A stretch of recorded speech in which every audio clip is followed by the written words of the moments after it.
Hey guys, Tammy here, and today I'm going to talk about why you should not make unilateral decisions. Now, a lot of times these unilateral decisions come at the very beginning of the case. A lot of times they're very severe decisions, and honestly, they can set you up to kind of be the bad guy in the court's eyes, or as one attorney friend that I have calls it, the black hat and the white hat, can set you up to be wearing the black hat in front of the court. It's a hard sort of prejudice, I guess, to work against a lot of times.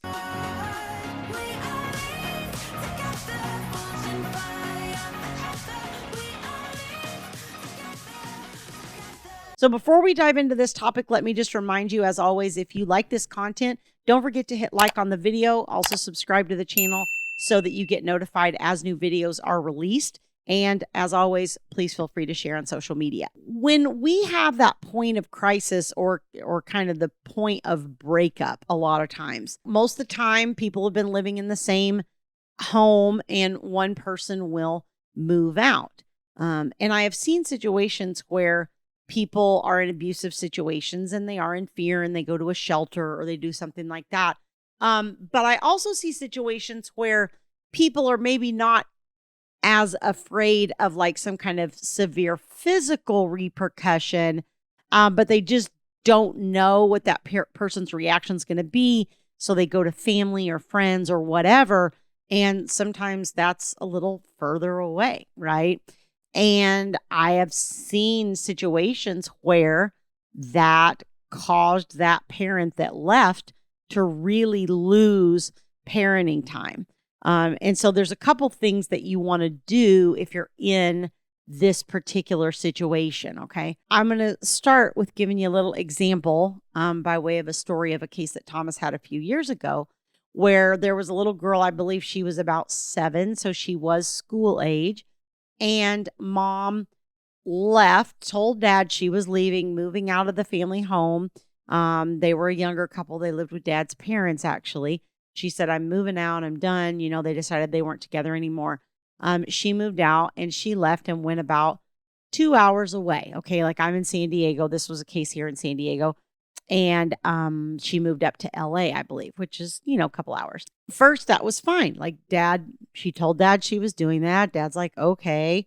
So she's up there. Only dad gets a call with the child a couple of times. And then all of a sudden, like, calls stop, and then he's trying to get a hold of them and mom's not answering her phone, and kind of goes on and on and on. And a few weeks go by and he contacted Thomas and said, look, I can't get a hold of her. I don't know.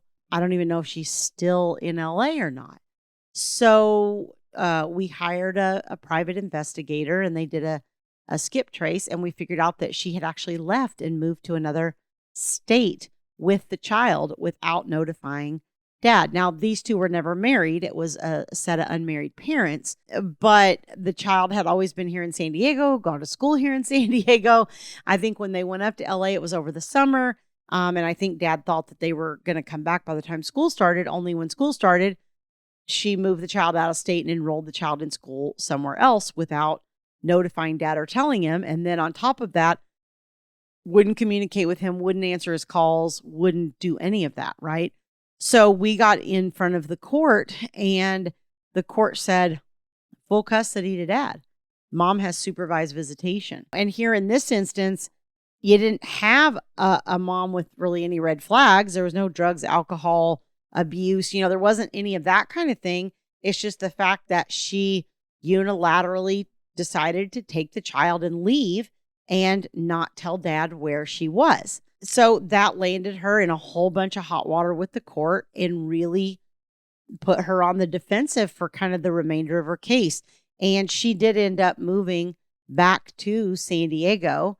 And I think eventually they did co-parent and do like a 50-50 or whatever. But in the first instance, it took some time for her to kind of overcome the issue because of the decision she had made in the very beginning. So a lot of time went by where she lost time with the child, and she started out on supervised visitation, which can be expensive and a difficult and unpleasant way, really, a lot of times to see your child. So it took some time to kind of recover from that. Now, eventually she did. And I'm not saying you can't recover from unilateral decisions. You certainly can. But you need a very specific plan. So if you've made one of these unilateral decisions, I would say you need a very specific strategy to sort of dig your way out of that hole. But hopefully you're listening to me before you've made any kind of unilateral decision like that, and you get a better plan in place. Now, I will contrast that with how Thomas's ex-wife left the family home when they separated. She said, I'm done. I have rented an apartment over here. It was a couple miles from their family home. And she said, I'm planning on moving out.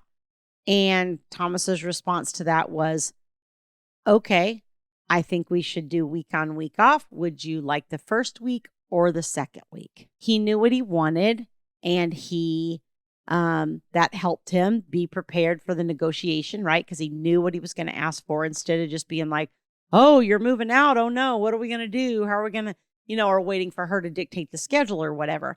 He kind of knew what he wanted to ask for and things. Obviously, things had been going to south for a while, and it wasn't a total shock that this was coming. But, she did things the right way. She said, look, I'm moving out. I, am going, here's where I'm going to be. And we need to get a parenting schedule in place, at least temporarily, until we can get into mediation or whatever. They mediated their case, and she was talking to Thomas about going to mediation. That's a much better way to do it than to leave and just make a unilateral decision about where you're going to take the kid or whatever, as if the other parent has no rights. That's really going to get you in trouble. I've seen people do this with school too. The child will be enrolled in school, and one of the parents just calls up and disenrolls the child. And it's like, well, you don't get to do that. Like, that's, unless the court has given you sole legal custody, or sole legal custody over the schooling issue, whatever the case may be, unless you've been given that authority, you can't, as co-parents with joint legal, one of you cannot just unilaterally disenroll the child from school. And if you do, the child's probably going to be ordered back to that school a large part of the time. Not always. Obviously, there's always extenuating circumstances, and the judge considers a lot of things. But for the most part, if you just make a unilateral decision and you move with the child or pull the child or do something, the court's going to be like, no, you need to put them back, or you need to come back, or whatever. I have another client that left and went a few hours away to her family home, and the court actually issued an order that she bring the child back into the jurisdiction. The court can't force you to come back into the jurisdiction, but they can force that the child be brought back in. And of course, for most people, if the child comes back, you're obviously not just going to send them. You're probably going to come too. So you have to be careful in making these decisions. And look, I know this can be tough, because when you're in that situation where you're having conflict and you're still residing under the same roof, and you're having to try to figure out these things, and you're dealing with a narcissistic person on the other side who doesn't want to cooperate with you about anything, it can be pretty tough sledding. And so there are, there's specific ways that I tend to teach people to phrase things. There's ways of negotiating. There's things that you can do to try to work through this issue. And if you ultimately can't, then what you do is you file and you go into court to try to get a court order for what you need, so that you aren't in crisis resorting to a unilateral decision that's going to then mess up your custody case, from here on in, that you're going to be fighting against. Okay. Make sure that you get some guidance and that you really understand the ramifications of different choices. I've seen this really, I've seen people that, pick up and move states despite the fact that they have a court order, and then they lose all the custody of their children, and they don't understand what happened. Because if you're under court order, even if that other parent's not showing up or whatever, if you're under court orders there, the court has jurisdiction over the children. And again, check your orders. I say this on almost every video, but please Check your orders. There's usually things in there about you can't move the child. Okay. It will tell you the things that are absolute no-nos, and you do not want to cross those boundaries with the court. Okay. If you'd like to get more help on this or other issues, you can go to divorceuniversityonline.com/VIP-coaching. There's a link on that page. You can book a time to speak to a member of my staff, learn more about my services, and see how I might be able to support you on this journey. See you guys next time. We'll grow in number, fueled by them to see the horizon, turn us to thousands.